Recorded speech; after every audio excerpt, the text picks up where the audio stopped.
Coach Royal was always business, and he wanted the best from everybody, from the trainers to the managers to the physicians to the players to the coaches, and he wanted excellence and would not take anything less than that. He stayed in the tower a lot, and he could see every hand and every foot placement on 60 or 80 guys all at the same time somehow. He'd see something he didn't like, he'd come down those stairs, come out on the field and say, "Why'd you do that?" And you go, "How did you see that from up there?" He was one of those persons you listened to, you paid attention, and he meant what he said. When he said that something, then he didn't mean something else, and that meant a lot. At least you knew you were being told the truth.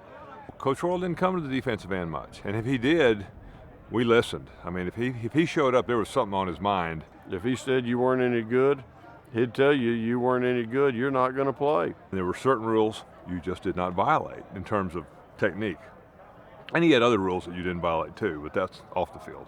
Never did in the 4 years I played under him, did I ever hear him raise his voice. Yet he had the command and respect of everybody. His coaching style was such that he wasn't in your face all the time. He didn't talk a lot. As a matter of fact, he had this wonderful efficiency with the language where he could say more in fewer words than hardly anyone I've ever met. All of us carry a lot of his teaching, a lot of his coaching into our lives after football, and those are very, very valuable lessons. Teamwork is more important than individual play. Being punctual, taking care of whatever you need to take care of to be on time. Don't take it all too seriously. It is just a game, because there's a lot more out there that concerns us than that Saturday in the fall. He took that very seriously too, but there's life after football, and he was a great example of that. Coach Royal taught me humility, because he took me out of the game and we won anyway. Old ugly's better than old nothing refers to a lot of things, and I've used it. Hit somebody or get out of the way. And that kind of covers it all. That's an example of that efficiency of speech that he had and still has. It means give it your best shot or let somebody else do it. But that's what we're about, is giving it everything.